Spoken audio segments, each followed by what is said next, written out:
Welcome to Spiritual Changemakers, the podcast that guides you through tough times with practical tools and inspiring stories. I'm Andreea Tamas, your host and the Sacred Transitions Coach.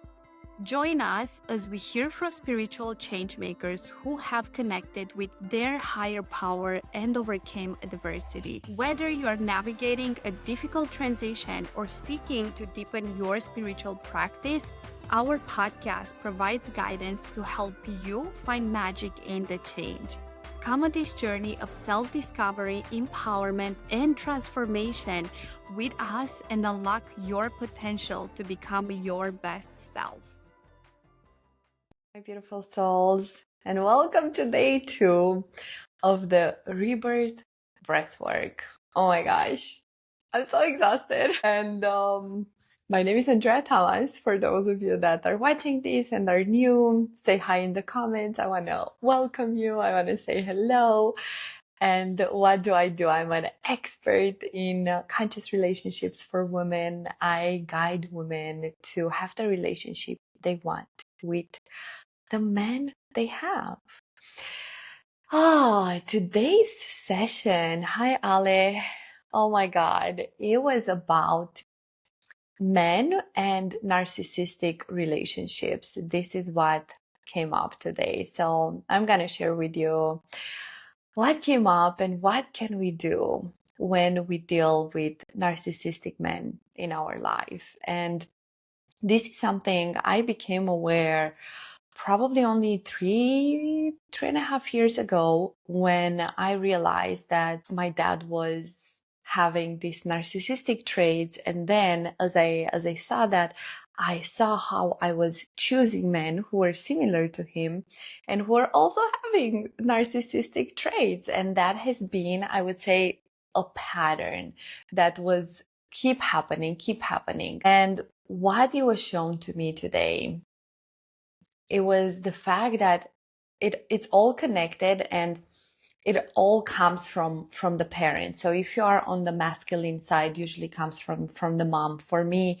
it came straight from my dad and how I grew up, and I felt that he didn't take care of me and he was not emotionally present at all. Then I started making choices with men that would take care of me. I was like constantly looking for a man to take care of me. And afterwards, even though they didn't treat me right, let's say, hello. Let's say, for example, they use insults, yes, which is like a big one for me, and also a big trigger because my dad used to insult my mom a lot. I would be like, it's not such a big deal. I got them triggered, and because of that, they insulted me.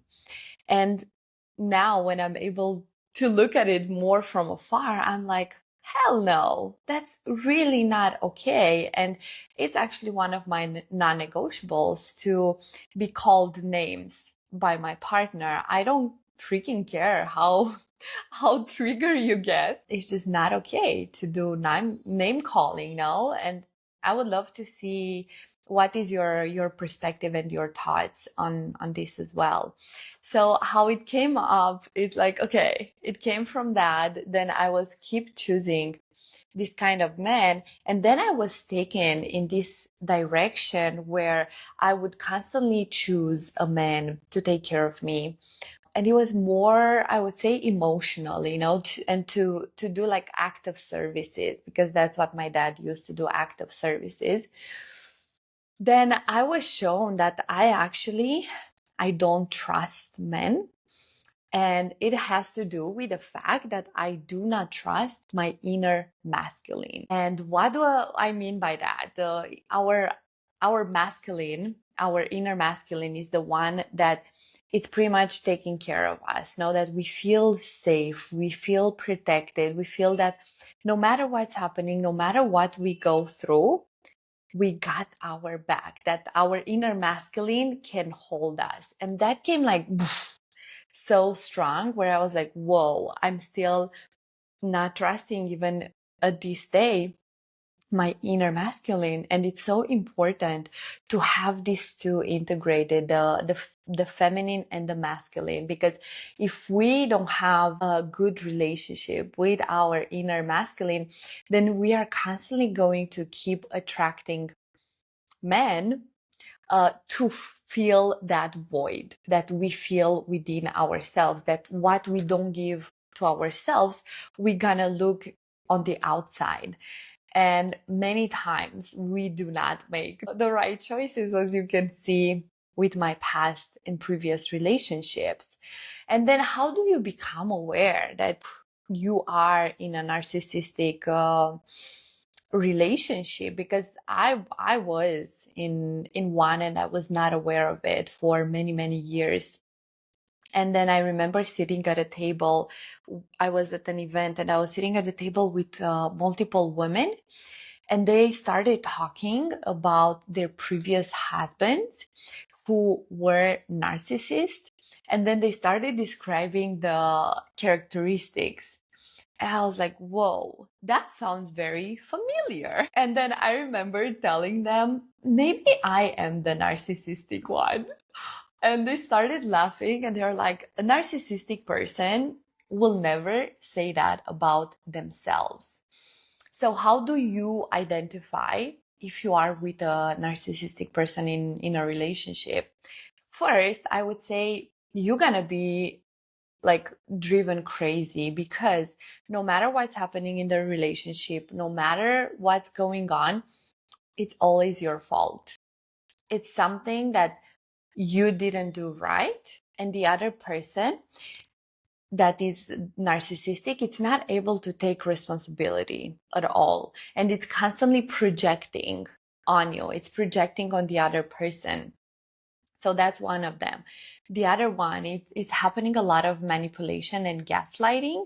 So even though you are going to bring into the conversation and you're going to say, hey, I really have noticed that and that and that, and I don't feel good, then they're going to turn it around and they're going to manipulate the conversation in a way that it's going to make you feel that it's all in your head, that it's all like you make it up, that something with your mind, it's wrong, that something with you, it's wrong, that it's not about the situation or about him, it's actually something with you that it's wrong. And then another thing that you can really spotlight if you are in a narcissistic relationship is to see how you are asking for your needs, you are communicating your needs, you are sharing, hey, these are my needs and this is what I need from this relationship. And the other person is gonna, again, try to make you feel crazy that you might ask for too much. And then when you are about to break up, to leave the relationship, that person is going to come and is going to tell you, I'm going to do that and I'm going to do that and I'm going to make all of the changes that you need me to make in order for you not to leave. But then when you stay, you're going to realize that actually they're not making the changes. They just said that because they want you to stay. And usually those that tend to be in narcissistic relationships, same as I used to be, it's because we are also like very naive maybe and we believe that everyone is good and everyone is kind, at least that has been my experience. And today in the breath work, it was shown to me how maybe something that someone would take as, oh my God, it's like no freaking way I would stay in a relationship if that happened, for example, a name calling. I used to look at it and be like, oh, maybe it's not such a big deal. Because if you grow up with something like that and you are accustomed to see that treatment, for example, maybe your dad treated your mom that way, then you're going to see it more as normal and you're going to be like, that's how I am loved, that's how they are showing their love to me. And I remember in my previous relationship, when I felt betrayed by my ex-boyfriend, where I felt that he emotionally cheated me because he had going on a text more on a sexual tangent. after we decided to be together, and I was like, hell no, like this is not happening because we decided to be in a monogamous relationship. I remember afterwards I was having a conversation with my energy healer, and I was telling her, do you think I'm exaggerating? Maybe I'm making things much bigger than they actually are.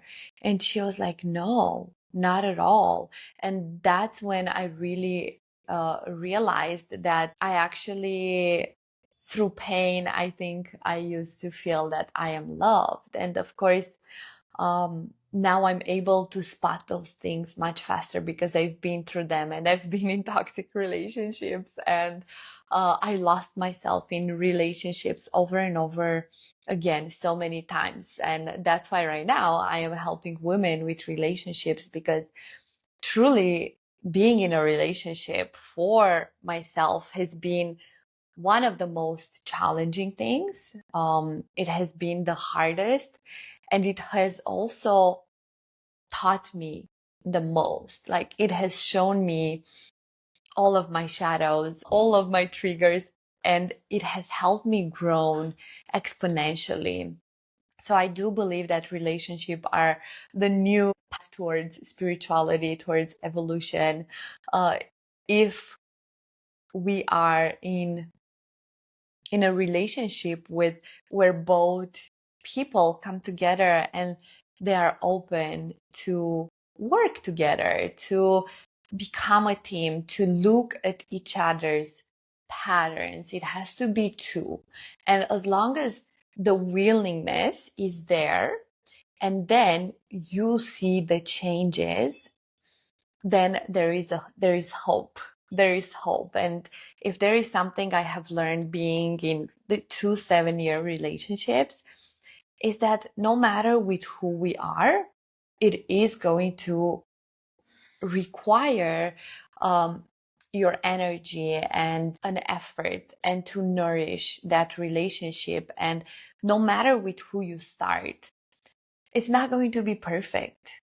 So there are going to be things to work through with no matter who you start with. So don't search for that perfection, for that perfect person, but look at, are my needs met? Are my non-negotiables met? And then the things that are not as you wish for them to be, just ask yourself, is that something I am open and willing to work around? Do I desire to go on that journey with him, and for us to work together towards something different, something better? Because the same, you're gonna have your things, no, that the other person maybe cannot stand or doesn't agree or wishes for them to be different. So a conscious relationship, it's truly not something that you just bump into, but it's something that you get to build, you get to create with your partner. So this has been the main thing that came up today. And it's so beautiful because in the breath work, in the training I'm doing, we do turns where we are also facilitating. So what that means, we have one person, which is part of the training as well, that we get to observe. And then we learn how our breath patterns communicate and say a story. And when I was facilitating and when I was holding space for this beautiful soul today, I became so emotional. I was like, whoa, I feel like I'm taking on right now all of his emotions, because this process, it's so deep and it's so sacred. Like, literally, we go so deep in 1 hour where you just like breathe fully. If you are ready to go deep and let go, then there is like, wow, like you can release, I would say, in 1 hour, things that probably you haven't been able to release in like your whole life. So being there and being on the other side, where I was not the one that was breathing and witnessing this person and then supporting his process wow, I was like mind blown. I was feeling like, whew. And I'm also super emotional because, yeah, a lot of emotions are processing right now through this breath work. So I'm just gonna allow them to come. Um, but I was like, wow, this is such a privilege, to be able to witness this and to support someone in this process where they go and they face their traumas, they face their darkest things that maybe they are not even aware of. And I was just feeling so much love and gratitude for being there and for this process and for being part of it.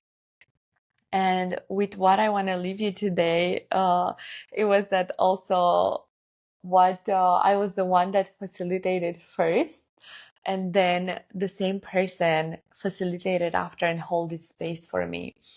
And then I observed a thought that came yesterday too, which was that they didn't supported you as well as you supported them, or they didn't do good enough. And that came after I was asking them, how did I do? How did I do in my breathwork session?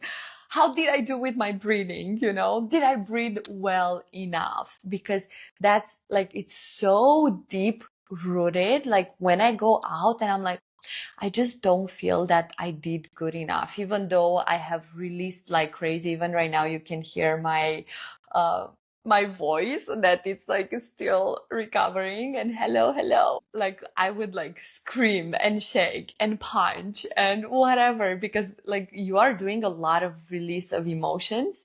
And I have done all of those. And when I came out, I was like, how did I do in my breathing? Because I still don't feel that I did good enough, because you have to stay consistent with your breath. Of course, when you are screaming and releasing and so on, you cannot breathe, but then to get right back into it. And he was like, oh, you did amazing. Like, you are almost a pro. I can, like, like he was really acknowledging me of how I was doing. And I was like, really? I don't feel that. And then it came the thought of, hello, it came the thought of like, and I didn't feel that he supported me well enough, or that he supported me the same as I supported him. And then I was like, wait a second, is that really true? And then I started really questioning that thought, because what I've noticed in this thought pattern is that I'm expecting others to treat me the same as I treat them, and to go with the same intensity, in the same way, into the process in supporting me as I am. And then I realized, wait a second, that person did the best they could with the abilities and the capacity that he had or she had. They couldn't have done anything else more. And probably that's exactly what I needed. That's exactly the support I have needed.